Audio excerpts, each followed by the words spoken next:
Mjanja yoyote unayemjua wewe hawi mjanja mpaka ameshinda jaribu la nini? La chakula.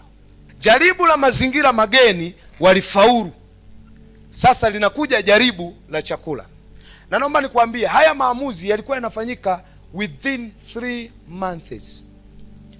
Kama vile wewe unavyokuja chuoni, kitu cha kwanza utakachokabiliana nacho ni shughuli ya kufanya maamuzi ndani ya miezi mitatu kwenye mazingira mapya na mageni, mahali ambapo hata ukifanya kituko chochote, hata mama yako mpaka aje asikie, atakuja kusikia umeshazeeka.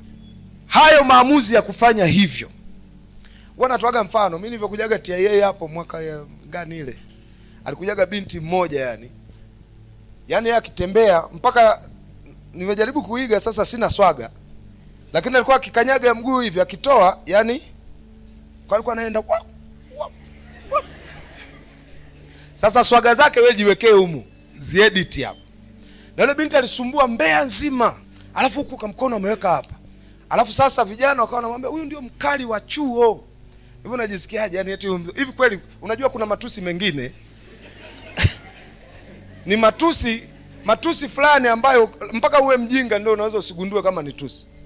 Hivi wewe unaambiwa wewe ndio mzuri kuliko wote, na unakenua meno. Kweli? Mzuri kwenye nini? Kwa sababu kuna watu ni wazuri lakini akicheka tu unakata tamaa. Kwa hiyo haiwezekani ukawa mzuri, yani wewe mzuri kuliko watu wote, haiwezekani. Na mtu avue wigi hapo ndio utashangaa. Kichwa si kichwa, nyundo si nyundo. Kwa hiyo mengine yalikuwa kama matu. Kwa hiyo binti akawa anasifiwa. Na ukweli mimi nilimchoma. Niko Mlimani City namuona yule dada amevaa dela. Kwanza na hivyo anatembea, alikuwa anavaa nguo yani mpaka unaona aibu. Yani unatembea wewe naona aibu mimi.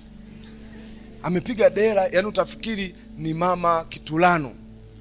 Alafu mimi nikamchokonoa makusudi kwa sababu nimeona yuko na mzee wake. Unajua kuna wale wazee, mnawafahamu wale wazee wanakuwa na upala alafu nywele zinakuwa zimesimama. Wanakuaga wanoma.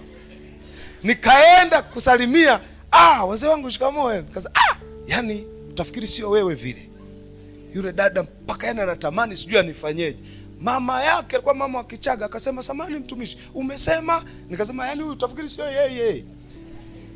Kivipi? Nikasema huyu nasoma naye chuo. Ni hatari, ana mwendo wake, lakini nashangaa hapa atembei.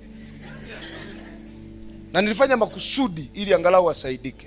Sasa nini kinachoweza kuwa kimemtekenya mpaka anafanya vituko? Mazingira mapya.